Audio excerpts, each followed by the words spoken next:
लीजिए सुनिए मुंशी प्रेमचंद के लिखे कथा संग्रह मानसरोवर 7 की कहानी बड़े घर की बेटी, मेरी यानी समीर गोस्वामी की आवाज में।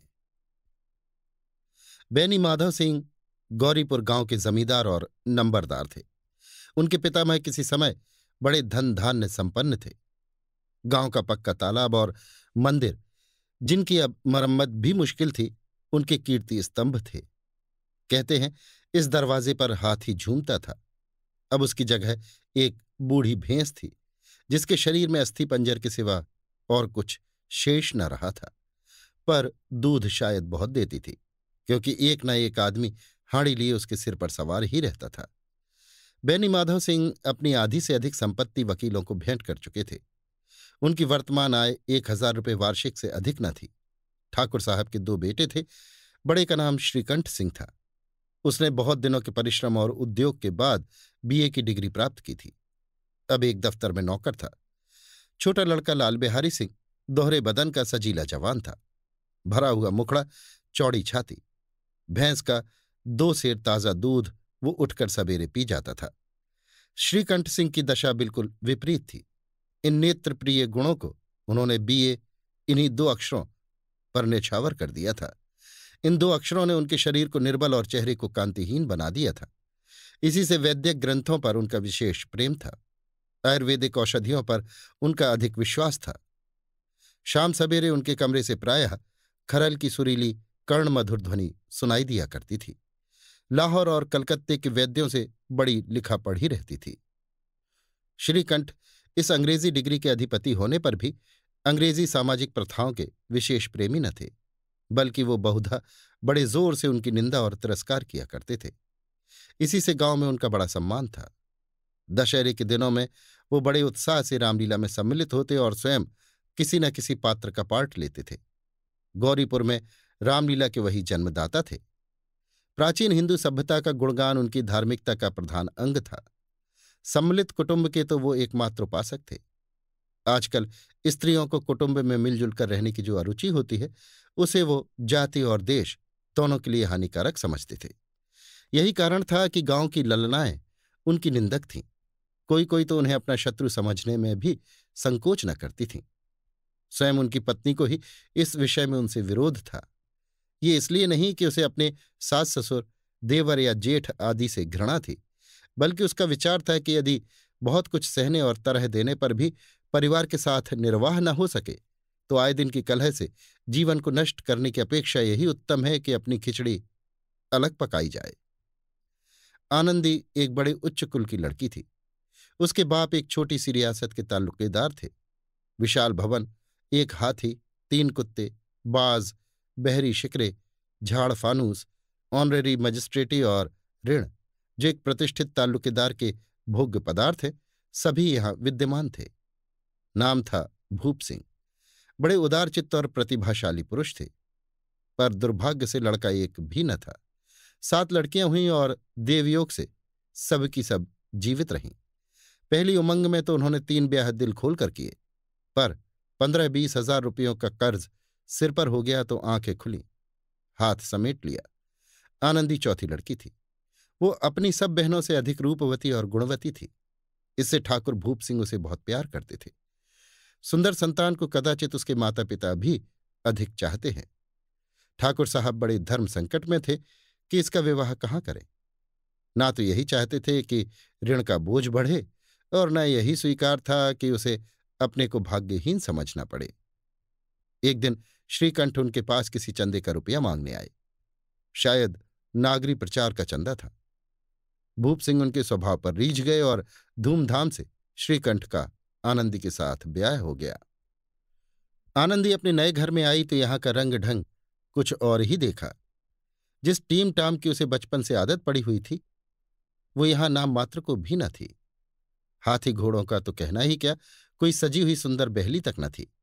रेशमी स्लीपर साथ लाई थी, पर यहां बाग कहाँ।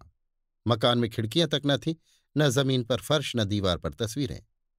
ये एक सीधा सादा देहाती गृहस्थ का मकान था, किंतु आनंदी ने थोड़े ही दिनों में अपने को इस नई अवस्था के ऐसा अनुकूल बना लिया मानो उसने विलास के सामान कभी देखे ही न थे। एक दिन दोपहर के समय लाल बिहारी सिंह 2 चिड़िया लिए हुए आया और भावत से बोला, जल्दी से पका दो, मुझे भूख लगी है। आनंदी भोजन बनाकर इसकी राह देख रही थी। अब वो नया व्यंजन बनाने बैठी। हांडी में देखा तो घी पाव भर से अधिक न था। बड़े घर की बेटी किफायत क्या जाने, उसने सब घी मांस में डाल दिया। लाल बिहारी खाने बैठा तो दाल में घी न था। बोला, दाल में घी क्यों नहीं छोड़ा? आनंदी ने कहा, घी सब मांस में पड़ गया। लाल बिहारी जोर से बोला, अभी परसों घी आया है, इतने जल्द उठ गया? आनंदी ने उत्तर दिया, आज तो कुल पाव भर रहा होगा, वो सब मैंने मांस में डाल दिया। जिस तरह सूखी लकड़ी जल्दी से जल उठती है, उसी तरह क्षुधा से बावला मनुष्य जरा जरा सी बात पर तिनक जाता है। लाल बिहारी को भावच की ये ढिठाई बहुत बुरी मालूम हुई। तिनक कर बोला, मैके में तो चाहे घी की नदी बहती हो। स्त्री गालियां सह लेती है, मार भी सह लेती है, पर मैके की निंदा उनसे नहीं सही जाती। आनंदी मुंह फेर कर बोली, हाथी मरा भी 9 लाख का, वहां इतना घी नित्य नाई का हार खा जाते हैं। लाल बिहारी जल गया, थाली उठाकर पटक दी और बोला, जी चाहता है जीभ पकड़कर खींच लूं। आनंदी को भी क्रोध आ गया, मुंह लाल हो गया। बोली, वो होते तो आज इसका मजा चखाते। अब अपड़ उजड्ड ठाकुर से न रहा गया। उसकी स्त्री एक साधारण जमींदार की बेटी थी। जब जी चाहता उस पर हाथ साफ कर लिया करता था।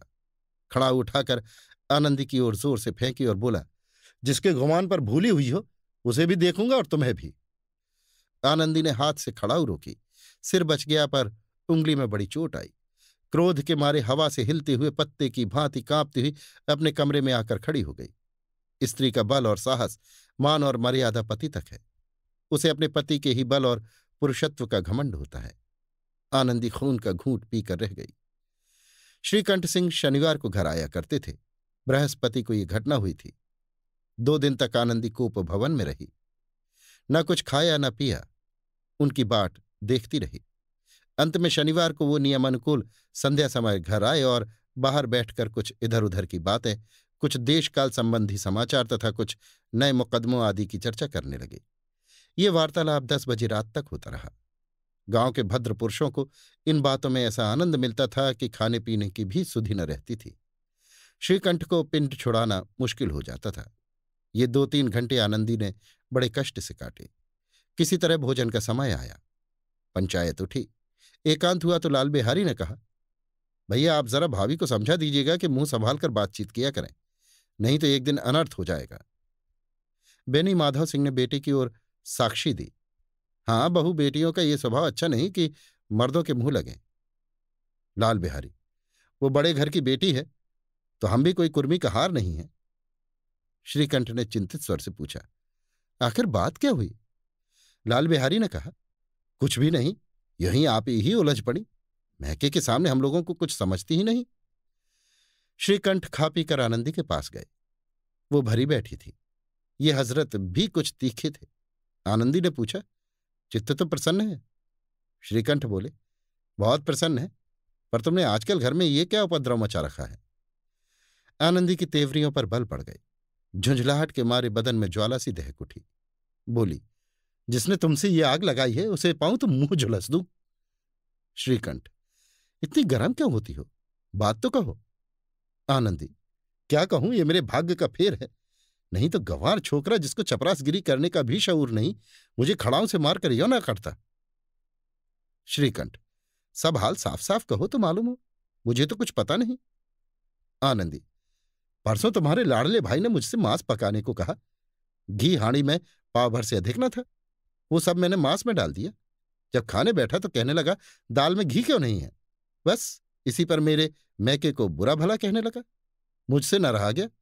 मैंने कहा कि वहां इतना घी तो नाई का हार खा जाते हैं और किसी को जान भी नहीं पड़ता। बस इतनी सी बात पर इस अन्यायी ने मुझ पर खड़ाऊ फेंक मारी। यदि हाथ से न रोक लूं तो सिर फट जाए। उसी से पूछो, मैंने जो कुछ कहा है वो सच है या झूठ? श्रीकंठ की आंखें लाल हो गईं। बोले, यहां तक हो गया? इस छोकरे का ये साहस? आनंदी स्त्रियों के स्वभाव अनुसार रोने लगी, क्योंकि आंसू उनकी पलकों पर रहते हैं। श्रीकंठ बड़े धैर्यवान और शांत पुरुष थे। उन्हें कदाचित ही कभी क्रोध आता था, पर स्त्रियों के आंसू पुरुष की क्रोधाग्नि भड़काने में तेल का काम देते हैं। रात भर करवटें बदलते रहे। उद्विग्नता के कारण पलक तक नहीं झपकी। प्रातःकाल अपने बाप के पास जाकर बोले, दादा, अब इस घर में मेरा निबाह न होगा। इस तरह की विद्रोहपूर्ण बातें कहने पर श्रीकंठ ने कितनी ही बार अपने कई मित्रों को आड़े हाथों लिया था, परंतु दुर्भाग्य आज उन्हें स्वयं वे ही बातें अपने मुंह से कहनी पड़ी। दूसरों को उपदेश देना भी कितना सहज है। बैनी माधव सिंह घबरा उठे और बोले, क्यों? श्रीकंठ, इसलिए कि मुझे अपनी मान प्रतिष्ठा का कुछ विचार है। आपके घर में अब अन्याय और हठ का प्रकोप हो रहा है। जिनको बड़ों का आदर सम्मान करना चाहिए वे उनके सिर चढ़ते हैं। मैं दूसरों का नौकर ठहरा, घर पर रहता नहीं। यहां मेरे पीछे स्त्रियों पर खड़ा हुआ और जूतों की बौछारें होती है। कड़ी बात तक चिंता नहीं, कोई एक की दो कह ले, वहां तक मैं सह सकता हूं, किंतु ये कदापि नहीं हो सकता कि मेरे ऊपर लात घूंसे पड़े और मैं दम न मारूं। बैनी माधव सिंह कुछ जवाब न दे सके। श्रीकंठ सदैव उनका आदर करते थे। उनके ऐसे तेवर देखकर बूढ़ा ठाकुर अवाक रह गया। केवल इतना ही बोला, बेटा, तुम बुद्धिमान होकर ऐसी बातें करते हो। स्त्रियां इसी तरह घर का नाश कर देती हैं। उनको बहुत सिर चढ़ाना अच्छा नहीं। श्रीकंठ, इतना मैं जानता हूं। आपके आशीर्वाद से ऐसा मूर्ख नहीं हूं। आप स्वयं जानते हैं कि मेरे ही समझाने बुझाने से इसी गांव में कई घर संभल गए। पर जिस स्त्री की मान प्रतिष्ठा का मैं ईश्वर के दरबार में उत्तरदाता हूं, उसके प्रति ऐसा घोर अन्याय और पशुवत व्यवहार मुझे असह्य है। आप सच मानिए, मेरे लिए यही कुछ कम नहीं है कि लाल बिहारी को कुछ दंड नहीं देता। अब बैनी माधव सिंह भी गरमाए, ऐसी बातें और न सुन सके। बोले, लाल बिहारी तुम्हारा भाई है, उससे जब कभी भूल चूक हो उसके कान पकड़ो। लेकिन श्रीकंठ, लाल बिहारी को मैं अब अपना भाई नहीं समझता। बैनी माधव सिंह, स्त्री के पीछे? श्रीकंठ, जी नहीं, उसकी क्रूरता और अविवेक के कारण। दोनों कुछ देर चुप रहे। ठाकुर साहब लड़के का क्रोध शांत करना चाहते थे, लेकिन ये नहीं स्वीकार करना चाहते थे कि लाल बिहारी ने कोई अनुचित काम किया है। इसी बीच में गांव के और कई सज्जन हुक्के चिलम के बहाने वहां आ बैठे। कई स्त्रियों ने जब ये सुना कि श्रीकंठ पत्नी के पीछे पिता से लड़ने को तैयार है तो उन्हें बड़ा आश्चर्य हुआ। दोनों पक्षों की मधुर वाणियां सुनने के लिए उनकी आत्माएं तलमलाने लगीं।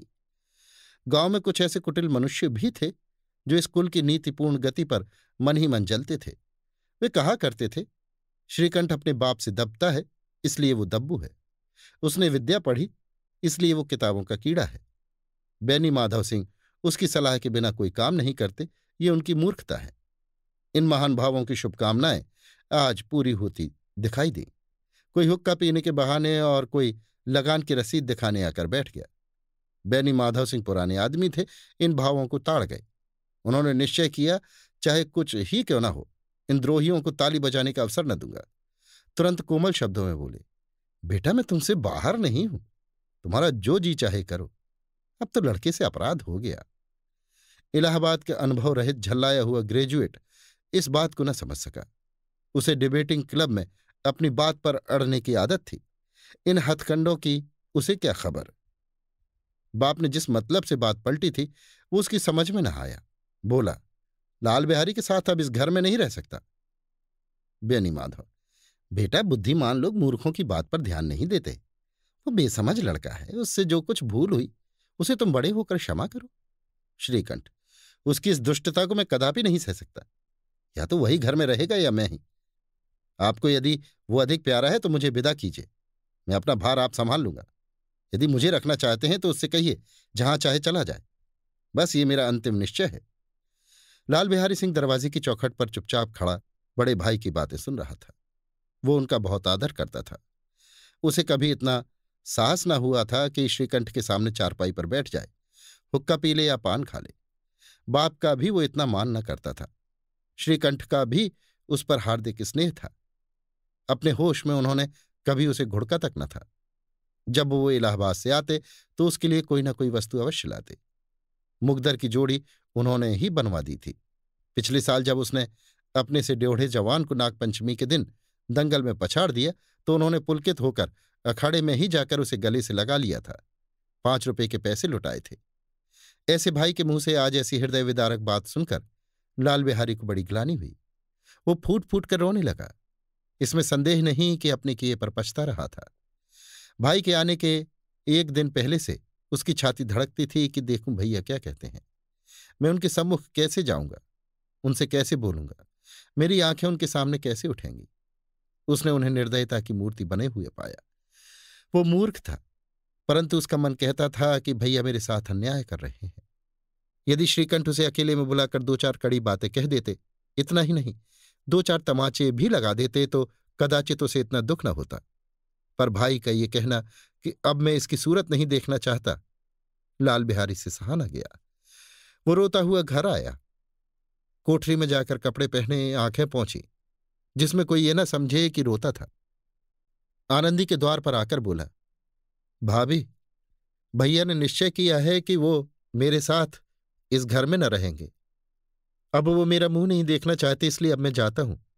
उन्हें फिर मुंह ना दिखाऊंगा। मुझसे जो कुछ अपराध हुआ उसे क्षमा करना। ये कहते कहते लाल बिहारी का गला भर आया। जिस समय लाल बिहारी सिंह सिर झुकाए आनंदी के द्वार पर खड़ा था, उसी समय श्रीकंठ सिंह भी आंखें लाल किए बाहर से आए। भाई को खड़ा देखा तो घृणा से आंखें फेरनी और कतरा कर निकल गए, मानो उसकी परछाई से दूर भागते हों। आनंदी ने लाल बिहारी की शिकायत तो की थी, लेकिन अब मन में पछता रही थी। वो स्वभाव से ही दयावती थी। उसे इसका तनिक भी ध्यान न था कि बात इतनी बढ़ जाएगी। वो मन में अपने पति पर झुंझला रही थी कि वो इतने गरम क्यों होते हैं। उस पर यह भी भय लगा हुआ था कि कहीं मुझसे इलाहाबाद चलने को कहें तो कैसे क्या करूंगी। इस बीच में जब उसने लाल बिहारी को दरवाजे पर खड़े ये कहते सुना कि अब मैं जाता हूं, मुझसे जो कुछ अपराध हुआ क्षमा करना, तो उसका रहा सह क्रोध भी पानी हो गया। वो रोने लगी। मन का मैल धोने के लिए नयन जल से उपयुक्त और कोई वस्तु नहीं है। श्रीकंठ को देखकर आनंदी ने कहा, लाला बाहर खड़े बहुत रो रहे हैं। श्रीकंठ, तो मैं क्या करूं?